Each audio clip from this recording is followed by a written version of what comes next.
প্রায় ৩ দশকের বেশি সময়ের পর এক চরম অনিশ্চয়তার মুখে দাঁড়িয়ে ইরান। যুক্তরাষ্ট্র ও ইসরায়েলের কয়েক সপ্তাহের সামরিক প্রস্তুতির পর একটি যৌথ অভিযানে নিহত হয়েছেন ইরানের সর্বোচ্চ নেতা আয়াতুল্লাহ আলী খামেনি, যিনি গত ৩ দশক ধরে দেশটির রাজনৈতিক কেন্দ্রবিন্দু ছিলেন। তার প্রস্থান কি কেবল একটি পদের শূন্যতা, নাকি একটি দীর্ঘস্থায়ী ব্যবস্থার পতন? খামেনির মৃত্যুর পর ইরানের ভবিষ্যৎ নিয়ে এখন বড় প্রশ্ন, দেশটি কি ফিরবে রাজতন্ত্রে নাকি গণতন্ত্রে? ইরানের সর্বোচ্চ নেতা আয়াতুল্লাহ আলী খামেনি কেবল ইসলামী প্রজাতন্ত্রের নেতৃত্বই দেননি, বরং এই রাষ্ট্রের চেহারাও পরিবর্তন করে দিয়েছেন। সংবিধান অনুযায়ী সর্বোচ্চ নেতার মৃত্যুতে ক্ষমতার শূন্যতা তৈরি হওয়ার কথা নয়। প্রেসিডেন্ট, বিচার বিভাগের প্রধান এবং গার্ডিয়ান কাউন্সিলের একজনের জুরিস্টকে নিয়ে গঠিত ৩ সদস্যের পরিষদ সামরিকভাবে দায়িত্ব গ্রহণ করেছে। তবে এই পরিষদের ক্ষমতা সীমিত। চূড়ান্ত সিদ্ধান্ত আসবে ৮৮ জন আলেম নিয়ে গঠিত সুপ্রিম লিডার্স কাউন্সিল বা বিশেষ পরিষদের কাছ থেকে। তারা পরবর্তী সর্বোচ্চ নেতা নির্বাচন করবেন। আমূল পাল্টে যাবে বা রাতারাতি অনেক পরিবর্তন হয়ে যাবে, এটা কিন্তু আমি ব্যক্তিগতভাবে মনে করি না। কারণ হচ্ছে ইরানের বিধানিক ব্যবস্থা অথবা শাসনতন্ত্র সেখানেই বলে দেওয়া আছে যে এমন কিছু প্রতিষ্ঠানও সেখানে রয়েছে যে যারা এই ধরনের সংকট মোকাবিলা করতে পারে। একজন নেতার অনুপস্থিতিতে এগিয়ে নেওয়ার মতন ব্যবস্থা কিন্তু সংবিধানেই রাখা আছে। নতুন করে ইরানে অ্যাটাক করতে পারে, মানে অ্যাটাক তো করেছেই, বা আমি যেটা বলছি যে মানে ইনভেশন টাইপের কিছু হয়তো বা করতে পারে, সেরকমের আমি যা বুঝতে পারছি। তা যদি করে তখন সেটার উপর ডিপেন্ড করবে নতুন শাসন পদ্ধতি কোন দিকে যাবে। তবে পর্দার আড়ালে ক্ষমতার ভারসাম্য বদলে গেছে অনেক আগেই। বিশ্লেষকদের মতে গত বছরের জুন মাস থেকেই প্রকৃত ক্ষমতা মূলত সুপ্রিম ন্যাশনাল সিকিউরিটি কাউন্সিল এবং ইসলামিক রেভলিউশনারি গার্ড কোর বা আইআরজিসির হাতে চলে গেছে।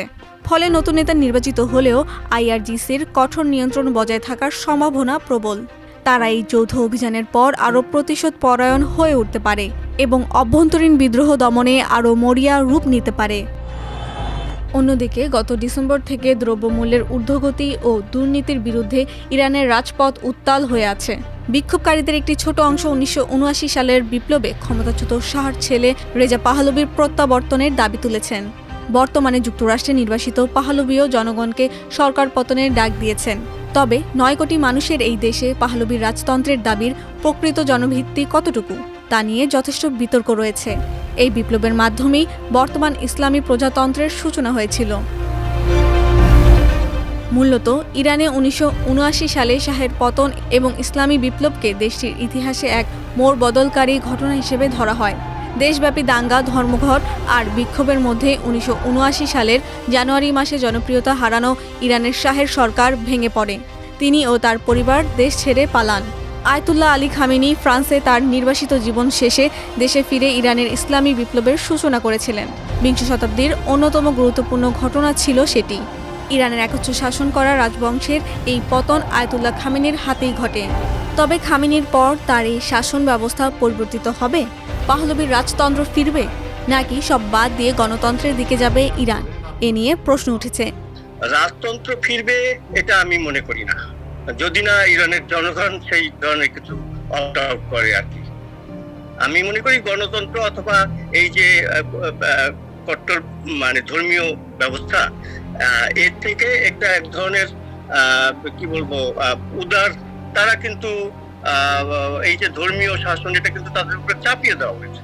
এটা কিন্তু ইরানের জনগণ যে খুব যে খুশি হয়ে এটাকে বরণ করে নিয়েছে অথবা মেনে নিয়েছে তা না, কিন্তু আবার অনেকে ওটা দীর্ঘদিনের ইয়েতে কিন্তু বেশ কিছু তাদের ফলোয়ার ডেভেলপ করেছে সেই ইসলামী শাসন ব্যবস্থা।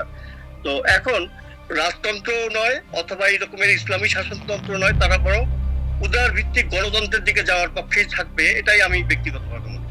এমনকি ইরানি কুর্দি বিচ্ছিন্নতাবাদীদের মতো যারা যুক্তরাষ্ট্র ও ইসরায়েলের এই হামলার সমর্থক, তারাও এখন উদ্বিগ্ন। দেশটিতে তাদের হাতে গোনা কিছু সংগঠিত সশস্ত্র বিরোধী শক্তি রয়েছে যারা রাজতন্ত্র ফেরার পক্ষে নয়। কুর্দি জাতীয়তাবাদী সশস্ত্র গোষ্ঠীর কুর্দিস্তান ফ্রিডম পার্টির সদস্য ইয়াজদান পানা বলেন, অবশ্য এই হামলাগুলোকে স্বাগত জানানো হচ্ছে, কিন্তু অতীতে জনগণকে রক্ষায় ব্যর্থতার কারণে তারা অনেকটা মনোবল হারিয়ে ফেলে। আমাদের এখন সেই আশা ফিরিয়ে আনা প্রয়োজন। ইরানের এই পরিবর্তনের সুযোগ নিতে পারে বিভিন্ন সশস্ত্র গোষ্ঠী। কুর্দি জাতীয়তাবাদী সংগঠন পিএকে এই হামলাগুলোকে স্বাগত জানালেও তারা রাজতন্ত্রে ফেরার ঘোর বিরোধী। ইতিহাসবিদ আরাশ আজিজি সতর্ক করে দিয়েছেন যে সুনির্দিষ্ট বিকল্প নেতৃত্ব না থাকায় ইরানের ভেতরে চরম বিশৃঙ্খলা ও গৃহযুদ্ধ শুরু হতে পারে। ইসরায়েলের ভাগ করো এবং শাসন করো নীতি ইরানকে একটি অস্থিতিশীল রাষ্ট্রে পরিণত করতে পারে, যা হবে পুরো অঞ্চলের জন্য এক ভয়াবহ দুঃস্বপ্ন। আর এই পর্যায়ে এটি হয়তো মূল লক্ষ্য। আরাশ আজিজি বলেন, প্রকৃত ক্ষমতা এখন ইরানের সামরিক বাহিনী নিয়ন্ত্রণ নিরাপত্তা কাউন্সিলের হাতে, যারা গত জুন থেকে কার্যত দেশ চালাচ্ছে। ভবিষ্যৎ নেতৃত্ব নিয়ে বিভিন্ন পক্ষের মধ্যে এখন ক্ষমতার লড়াই শুরু হবে। আরাশ আজিজি আরও প্রশ্ন তোলেন, এতে কি তারা সন্তুষ্ট হবে, নাকি তারা সত্যি তাদের নিজেদের কথায় বিশ্বাস করে যে ইরানি জনগণ এখন ক্ষমতা দখলের জন্য জেগে উঠবে, অথবা রেজা পাহলভির মতো কোনো বহিরাগত ব্যক্তির হাতে ক্ষমতা হস্তান্তর হবে।